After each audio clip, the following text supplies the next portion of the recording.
যশোরের শার্শা উপজেলার উলাশীতে সরকারি চাল ছিনিয়ে নেওয়ার অভিযোগে 2 জন গ্রেফতার হয়েছেন। তারা এলাকায় বিএনপির কর্মী হিসেবে পরিচিত।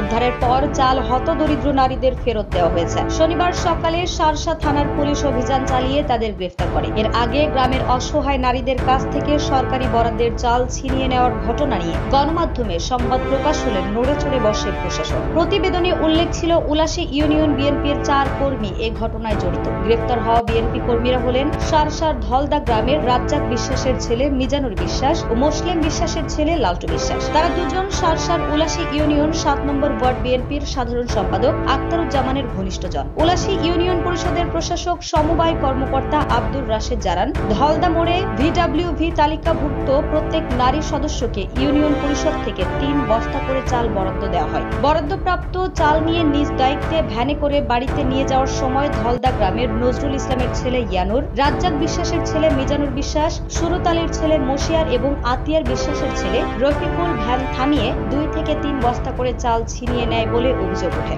বিভিন্ন অনলাইন ও দৈনিক পত্রিকায় এ ব্যাপারে সংবাদ প্রকাশিত হয়। বিষয়টি আমলে নিয়ে ইউনিয়ন পরিষদের সচিব নাজমুল হোসেন মামলা দায়ের করেন। শার্শা উপজেলা বিএনপির সহ সভাপতি আমিনুর রহমান নেদা জানান, অভিযুক্তরা বিএনপির পরিবারের সদস্য। তারা দলের কোনো পদে নেই। চাল ছিনিয়ে নেওয়ার অভিযোগ শোনার পর শুক্রবার সকালে গ্রামে দলের সভা ডাকা হয়। পরে অপরাধীদের বিরুদ্ধে ব্যবস্থা নিতে পুলিশকে সব ধরনের সহযোগিতা করা হয়েছে। শার্শা থানার OC K M Rabiul Islam জানান, সরকারি চাল ছিনিয়ে নেওয়ার অভিযোগ 2 জনকে গ্রেফতারের পর আদালতে সোপর্দ করা হয়েছে। উদ্ধারের পর চাল নারীদের ফেরত দেওয়া হয়। এ ঘটনায় জড়িত অন্যদের গ্রেফতারের চেষ্টা চলছে। নিউজ ডেস্ক, দৈনিক বাংলা।